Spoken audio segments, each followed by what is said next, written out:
The next stage of production is called rolling. Следующий этап производства называется скручивание. And this is where the tea is placed into a roller. Вот сюда, в этот роллер, помещается чай. And the machine actually goes round and round and round like. И машина вращает своими деталями. And this actually starts the curling of the leaf. И фактически лист скручивается. But it also starts rupturing the leaf. Но также начинается разрушение внутренней структуры листа. And as such begins fermentation. И тем самым начинается следующий этап, который называют ферментацией.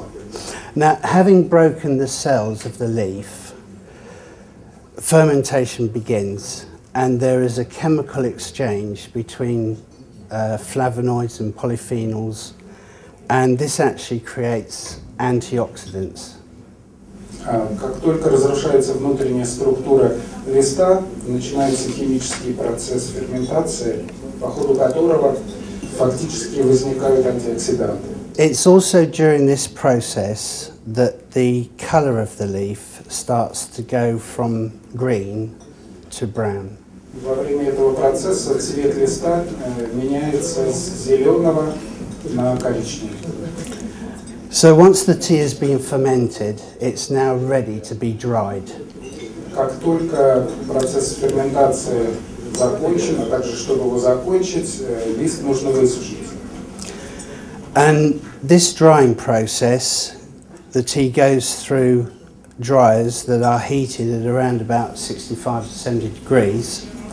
И фактически чай проходит через специальные печи, в которых он нагревается до 65-70 градусов по Цельсию. And this usually lasts for about 25 minutes. И этот процесс продолжается обычно около 25 минут. Yeah. And hopefully, if everything's gone according to plan, the moisture content will have been reduced to 1.5%. И если все идет по плану, как требуется, то содержание влаги в листе уменьшается до 1,5% примерно. So the next stage is sorting, where you have broken the leaf and you've dried it, and you've got many different sizes of leaf particles. Следующий этап производства – это сортировка. Мы высушили лист и получили листы разного размера. Их нужно рассортировать. There are 4 main grades of tea, orange pekoe being the largest. Есть 4 основных типа чая. Так называемый orange pekoe, самый распространенный, байховый. And then the next size down is broken orange pekoe. И следующий вид – это резанный. And then we have even smaller, a broken orange pekoe fannings. А есть еще более мелкий чай, который называется резанный байховый феннингс. And finally, the very smallest grade is called pekoe dust. И самый мелкий чай – это фактически пыль, чайная пыль.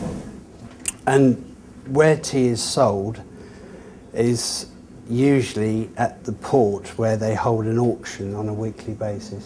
Фактически чай продается в непосредственной близости от порта, откуда он потом будет направлен листовщикам. И там, где проходит аукцион.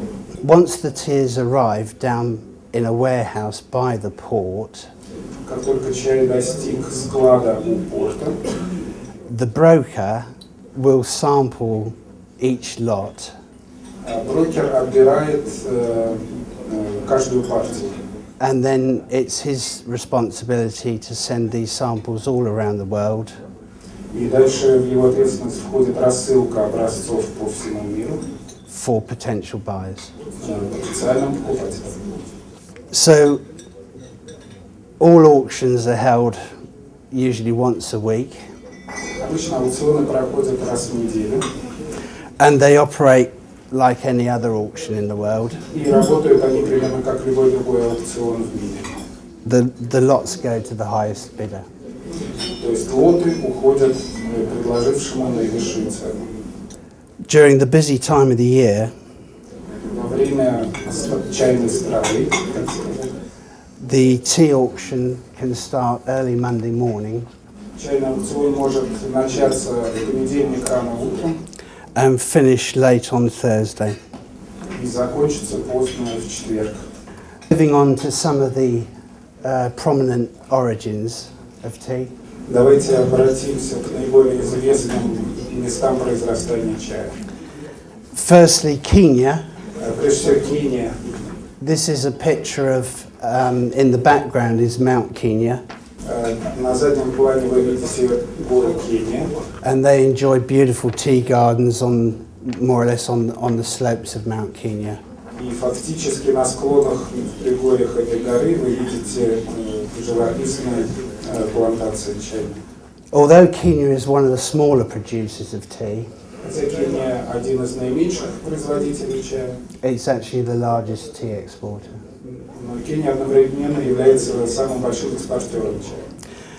They produce mainly CTC tea В основном производится гранулированный чай, for tea bagging production. Чай для пакетиков. Being close to the equator, Будучи расположены близко к экватору, they enjoy a constant climate all through the year. чай произрастает практически в неизменных климатических условиях. Which means they're able to produce tea every week of the year. То есть фактически чай там можно производить каждую неделю, еженедельно. Kenya still has an awful lot of potential to grow more tea. У Кении есть также достаточно большой потенциал для выращивания большего количества чая. So we have a very promising future. Так что будущее вполне многообещающее здесь. Moving on to another country, Sri Lanka. Перелетаем в другую страну, Шри-Ланка. Again, similar to Kenya, Опять же, аналогично Кении. it enjoys being able to grow tea every week of the year. Здесь также достаточно стабильные климатические условия, то есть чай выращивается круглый год.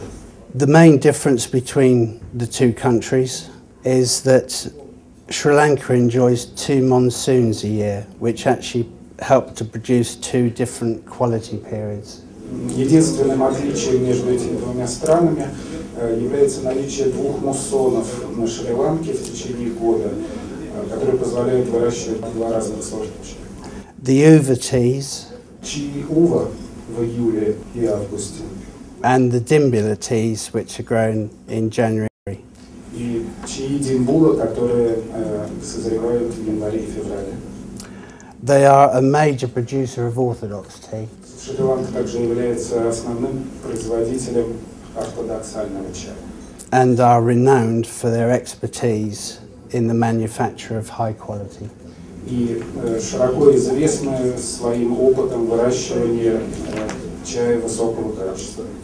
Right, moving on to my favourite area, Переходим к моей любимой стране, Darjeeling. Дарджилинг. This is probably one of the most romantic of the tea growing areas of the world. Это одни из наиболее романтичных областей, где выращивается чай. And out of a total world production of 3.3 million kilos, Всего здесь производится 3,3 миллиона килограммов чая. Darjeeling produces 9. В Дарджилинге производится 9 миллионов. Yeah. The tea growing areas are at an elevation of nearly 7,000 feet above sea level. Чай произрастает на разных высотах над уровнем моря, от 600 метров и до больше. And lie in the shadows of the famous Kachenjunga mountain. И также они, плантации, расположены в тени окрестных гор. The majority of Darjeeling tea gardens are on slopes of between 60 and 70 degrees.